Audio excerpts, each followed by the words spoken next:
നമസ്കാരം. ചാനൽ 91 ന്യൂസിലേക്ക് സ്വാഗതം. കേരള സർവകലാശാല യുവജനോത്സവം ക്യാൻസൽ ചെയ്തിരിക്കുന്നു.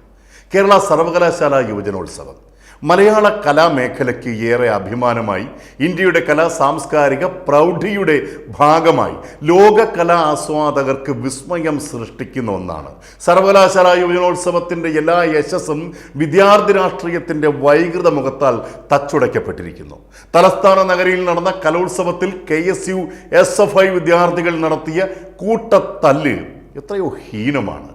കലാകാരന്മാരുടെ പാദസ്പർശത്താൽ പവിത്രമായ വേദിയിൽ കയറി നിന്ന് പരസ്പരം വെല്ലുവിളി മുദ്രാവാക്യങ്ങൾ മുഴക്കുക, മത്സരത്തിനായി എത്തിയിരിക്കുന്ന കലാകാരന്മാർക്ക് മുന്നിൽ വൻ സംഘർഷം സൃഷ്ടിക്കുക. വിദ്യാർത്ഥി രാഷ്ട്രീയം എന്ത് നന്മയാണ് ഈ സമൂഹത്തിന് ഇതിലൂടെ നൽകുന്നത്? എത്രയോ വർഷങ്ങളുടെ ആത്മസമർപ്പണത്തിലൂടെയാണ് ഒരു കല സ്വായത്തമാക്കുന്നത്. അനുദിനം കഠിന പരിശീലനത്തിലൂടെ അതിനെ തേച്ചു മിനുക്കിയാണ് ഈ കലാകാരന്മാർ മത്സരവേദിയിലെത്തുന്നത്.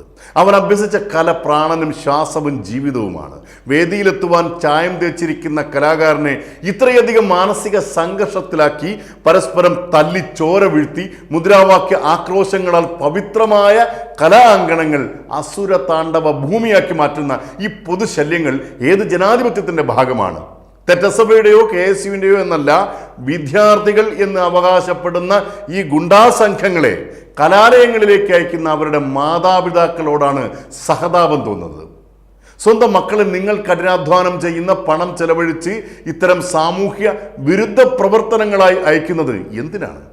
മറ്റു വിദ്യാർത്ഥികളെ ഇങ്ങനെ ഭയപ്പെടുത്തി അവരുടെ കലാപരമായ കഴിവുകളെ നശിപ്പിക്കും വിധത്തിൽ മാനസികമായി തളർത്തുന്നത് എന്തൊരു ദുഷ്ടതയാണ്.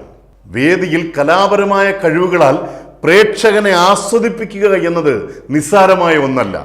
നിങ്ങൾ ചേരിതിരിഞ്ഞ് കൊടിയുടെ നിറങ്ങൾ നോക്കി തെരുവ് പട്ടികളെപ്പോലെ കടിപിടി കൂടിക്കോളൂ. ആളില്ലാ മൈതാനങ്ങളിലോ ചന്തകളിലോ ഒക്കെയാകാം ഇത്തരം പേക്കൂത്തുകൾ.